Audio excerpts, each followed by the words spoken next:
But on to the thing that we're all here for. Last but certainly not least, I saw Superman on Tuesday. Uh, I secured early tickets uh, through Amazon Prime. Weirdly enough, where Prime members were allowed to purchase tickets for an early screening on Fandango. But before we even get to that, this weekend I decided to sit down in anticipation for this movie and watch Superman the movie from 1978, directed by Richard Donner. And boy, was it a good time. Uh, yeah, have you ever seen Superman the movie before? I've seen it a few times as a kid. I can't say for certain that I Yeah, watched it all the way through, and I think all of my memories of those movies come more from the second one than the first one, which I plan on rewatching pretty soon as well. yeah. Same experience with Superman the movie. Grew up with it. Um, Always just would watch it. Um, would spottily watch it, and then when I was older, I watched it through. And yeah, it's just a very honestly, even outside of it being a superhero film, I feel like it's just a very well written, well performed film. Yeah, it's one of those movies Yeah, where I could see it being very hit or miss for people. I know some people who just don't like old stuff, and I feel like those type of people wouldn't like this movie because it is dated in a lot of ways. But just if you're a fan of Superman and comic books, you'll love it. But also if you're just a fan of just filmmaking and just seeing how things used to be done, it's it's a good time. And just watching it and going, wow, for 1978, this is crazy. This was at the cutting edge of VFX in the same way that just a year before Star Wars was. Which think mm, about that. Back to back. yeah, Imagine being a nerd in the late 70s and you get Star Wars A New Hope and then you get Superman? Insanity. back to back. Yeah, that is crazy. Both composed And by the great John Williams. mm, With that awesome Superman theme, so good they had to bring it back for the new one. yeah, um, it's one of those first Superman film is just one of those movies where, and I feel like a lot of movies that came out, and the same could go for the '80s, where I feel like a lot of those films were perfect storms. Like Superman the movie was a perfect storm of just like the right cast, the right director at a specific time, the right composer, the right technology just to try to make something cool. Like it was just a perfect storm of a lot of different people in a lot of circumstances that came together to make something great. And I feel like that's what Superman the movie is definitely that's definitely what that film is Yeah. for me. So Um I'm in the middle of listening to a podcast from Kind of Funny Games, which I don't know if you're familiar with them, but YouTube channel do a lot yeah. of video game journalism and reviews. But they also Mhm. review and talk about movies as well occasionally, and none of them are by any means like uh, necessarily in the film industry or like I guess a couple of them are like super into films, but none of them are really into that industry. Um, but one of them, Greg Miller, like the founder of the company, is like one of the biggest Superman fans I've ever like seen on the internet. So he knows so much about this movie, and I'm watching it and learning a lot about how this movie was made. And I'll probably have finished watched it by the time you've seen the new one, and we talk about that full spoiler filled.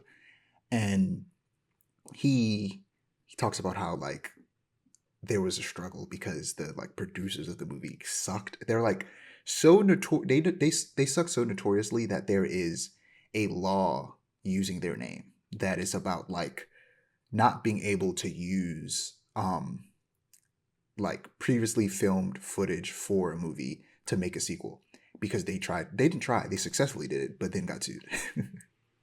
um Uh, I forget their names at the moment, but like, yeah, this they Richard Donner did have to fight against them to actually have this movie happen, and then they proceeded to kind of shaft him when it came to the second movie, um, which was filmed concurrently with the first one. And as the right. like after the premiere of the first movie, people say that Richard Donner just wanted to get out of there and go finish filming the second one.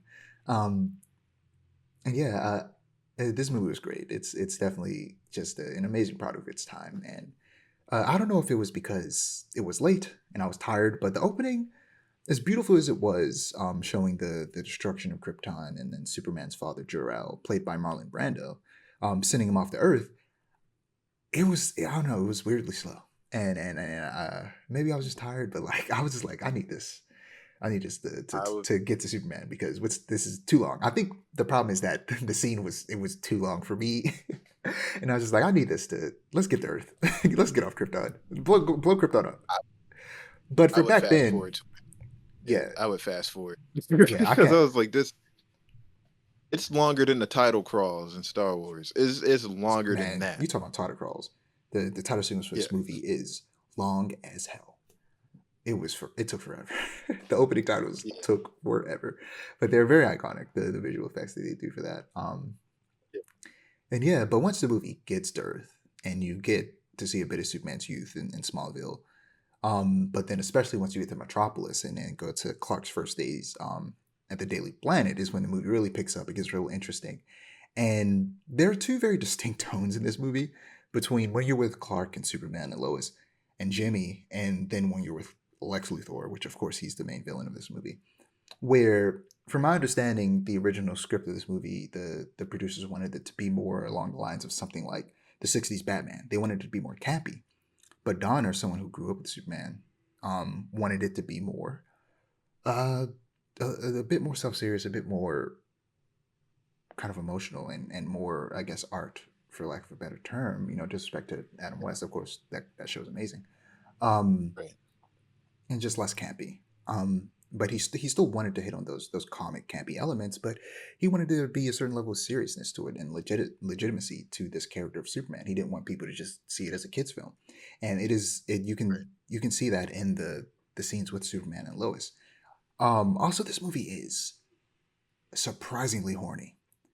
At one point, Lois literally says, "How big are you? I mean, how tall are you?" And I was like, I "Hey, forgot I forgot yo, about that line. Yeah, Lois, like chill out." 1977. She also tells him to tell her. She's like, "Oh, you got X-ray vision, right? What color underwear am I wearing?" Yeah, And then he's like, they "Oh, I were can't." She's standing in they front were of a planter. The planter's made out of lead. Superman can't see through lead. But then the moment she moves, he looks and goes pink, and she's like, "Huh?" And I was like, "Bro, what?" 1978, and they were like this crazy it's work, like we yeah yeah surprisingly they raunchy. that's surprisingly raunchy for that time Yeah, period, and and also everything you're saying about Richard Donner, like folks on the set for Superman, they were saying that there was a sign that said verisimilitude, um, and like they were like in every scene, every shot that we do, we want there to be verisimilitude. We want it to, yeah, it's like the appearance of being true or real. I wanted to find a good definition, but they're like verisimilitude. We want for the time period, we want you to believe that Superman could fly. We want you to believe that these character dynamics are real. Um, and I feel like the dialogue here, it's very dry and witty, and it's a certain dryness to it, and it's not slapstick or super duper it's slapstick, not but it's slapstick a unless you're in Lex Luthor's lair, and right. you have that goofy ass theme song that I didn't realize came from this because I haven't seen this movie in a long time, that has been sampled in a lot of hip hop songs apparently. Um, if you hear it, you'll know it. Especially Okay. as a musician and a hip hop head, you'll hear it and probably be like, "I've heard this." It is the song is called Lex Luthor's Lair. You'll know it when you hear it. But yeah, that's when it gets real slapsticky, and that's where a lot of the camp is, which is very interesting to have that kind of that dichotomy that between those two different tones with the villain and the main hero. Especially to have the hero be the serious one and the villain be goofy like that Right. is a very kind of like Dumb and Dumber energy, especially with one of his goons. um, and Miss Tessmacher, which he just can't help but yell every 5 seconds.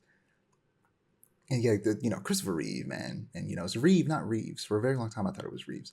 Is incredible Superman. At the time, he was a no name, and that's what Richard Arnold wanted, because he if it was somebody like Sylvester Stallone who they were considering, because this was after Rocky, um, they didn't want it to be.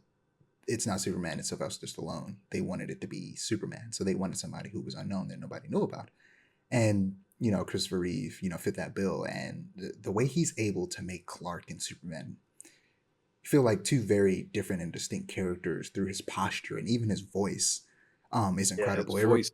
Yeah, it reminds me of Kevin Conroy in Batman the animated series. The way he's able to make Bruce and Batman different, and there's an incredible scene that is so uncanny where Batman is in the Batcave and picks up the phone and straight faced does his Bruce Wayne voice in the full Batman get up, and it is uncomfortable because it's like that voice should not be coming out of that look.